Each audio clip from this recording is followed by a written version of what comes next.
नमस्कार दोस्तों, स्वागत है आपका मेरे चैनल घर लक्ष्मी में। आज मैं आप लोगों को बताने वाली हूँ क्यों मनाया जाता है रक्षाबंधन का त्योहार, क्या है इससे जुड़ी मान्यता और पौराणिक कथाएं।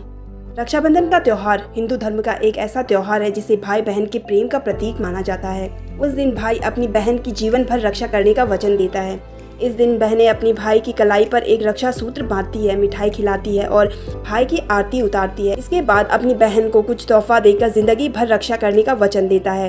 यह पर्व हर साल बहुत ही पवित्र दिन यानी श्रावण मास की पूर्णिमा के दिन मनाया जाता है। त्योहार को राखी के नाम से जाना जाता है। इस साल 2023 में राखी 30 और 31 अगस्त को मनाई जाएगी।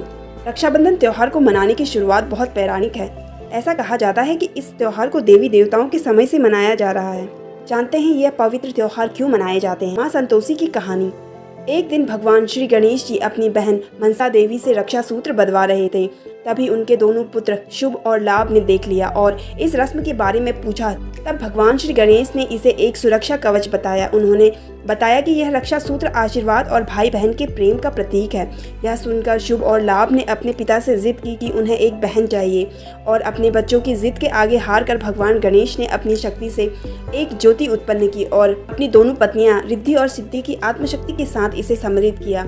उस ज्योति से एक कन्या का जन्म हुआ और दोनों भाइयों को रक्षाबंधन के मौके पर एक बहन मिली। इसके साथ जानेंगे दूसरी कहानी, माँ लक्ष्मी और राजा बलि की कहानी। एक बार की बात है जब असुर राजा बलि के दान धर्म से खुश होकर भगवान विष्णु ने उससे वरदान मांगने को कहा तो राजा बलि ने विष्णु भगवान से अपने साथ पाताल लोक में चलने को कहा और साथ वही रह जाने का वरदान मांगा। तब भगवान विष्णु उनके साथ बैकुंठ धाम को छोड़कर पाताल लोक चले गए। बैकुंठ में माता लक्ष्मी अकेली पड़ गई और भगवान विष्णु को वैकुंठ लाने के लिए अनेक प्रयास करने लगी। फिर एक दिन माँ लक्ष्मी राजा बलि के यहाँ एक गरीब महिला का रूप धारण करके रहने लगी। जब माँ एक दिन रोने लगी तब राजा बलि ने उससे रोने का कारण पूछा। माँ ने बताया कि उसका कोई भाई नहीं है इसलिए वे उदास है। ऐसे में राजा बलि ने उनका भाई बनकर उनकी इच्छा पूरी की और माता लक्ष्मी ने राजा बलि की कलाई पर रक्षा सूत्र बांधा। फिर राजा बलि ने उनसे इस पवित्र मौके पर कुछ मांगने को कहा तो माँ लक्ष्मी ने विष्णु जी को अपने वर के रूप में मांग लिया और इस तरह श्री विष्णु भगवान बैकुंठ धाम वापस आए। इसी के साथ जानेंगे तीसरी कहानी, श्री कृष्ण और द्रौपदी की कहानी। महाभारत के दौरान एक बार राजसूय यज्ञ के लिए पांडवों ने भगवान कृष्ण को आमंत्रण किया। उस यज्ञ में श्री कृष्ण के चचेरे भाई शिशुपाल भी थे। उस दौरान शिशुपाल ने भगवान कृष्ण का बहुत अपमान किया। जब पानी सर के ऊपर चला गया तो भगवान कृष्ण को क्रोध आ गया। क्रोध में भगवान श्री कृष्ण ने शिशुपाल पर अपना सुदर्शन चक्र छोड़ दिया।